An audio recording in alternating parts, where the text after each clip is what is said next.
में माता पिता का अति स्नेह बच्चों के लिए बंधन बन जाएगा। वे प्रेम तो देंगे, लेकिन वह प्रेम बच्चों को आत्मनिर्भर बनने से रोक देगा। ममता का अतिरेक भी पीड़ा का कारण होगा। सहदेव का अनुभव। सहदेव ने कहा, प्रभु, मैंने 7 कुओं में से देखा कि बीच का सबसे गहरा कुआं पूरी तरह सूखा था, जबकि बाकी 6 कुओं में पानी भरा हुआ था।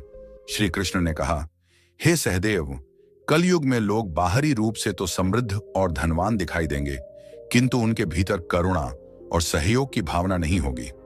पड़ोस में कोई भूखा प्यासा मर भी रहा होगा, तब भी लोग आंख मूंद कर अपने स्वार्थ में डूबे रहेंगे।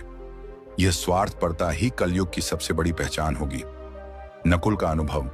नकुल ने कहा, प्रभु, मैंने एक विशाल शिला को पहाड़ से लुढ़कते देखा, जो अपने मार्ग में आने वाले बड़े बड़े वृक्षों को उखाड़ रही थी, किंतु एक छोटा सा पौधा उसके सामने आकर उसे रोक देता है। श्री कृष्ण ने उत्तर दिया, हे नकुल, यह दृश्य दर्शाता है कि कल युग में धन, शक्ति और सत्ता किसी को भी विनाश से नहीं बचा पाएंगे, लेकिन यदि कोई व्यक्ति सच्चे मन से भगवान का नाम ले और भक्ति में स्थिर रहे, तो वह नन्हे पौधे की तरह हर संकट को रोक सकता है। यही भक्ति इस युग में मनुष्य का सबसे बड़ा सहारा होगी।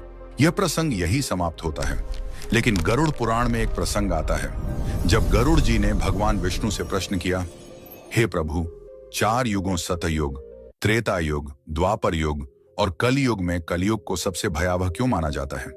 इसके अंत के क्या संकेत होंगे और यह युग किस प्रकार समाप्त होगा?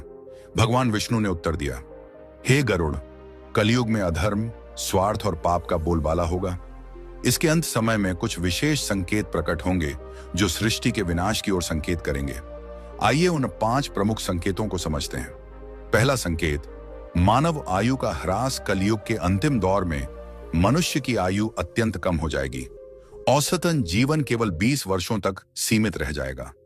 लोग 12 वर्ष की आयु में ही वृद्धावस्था के लक्षण दिखाने लगेंगे। बाल सफेद हो जाएंगे, चेहरे झुर्रियों से भर जाएंगे और शरीर रोगों से ग्रस्त हो जाएगा। यह शारीरिक पतन केवल शरीर का ही नहीं, बल्कि मानव की जीवन शैली और नैतिकता के पतन का भी परिणाम होगा। लोग अस्वास्थ्यकर भोजन, अनियमित दिनचर्या और तनावपूर्ण जीवन के कारण शारीरिक और मानसिक रूप से कमजोर हो जाएंगे।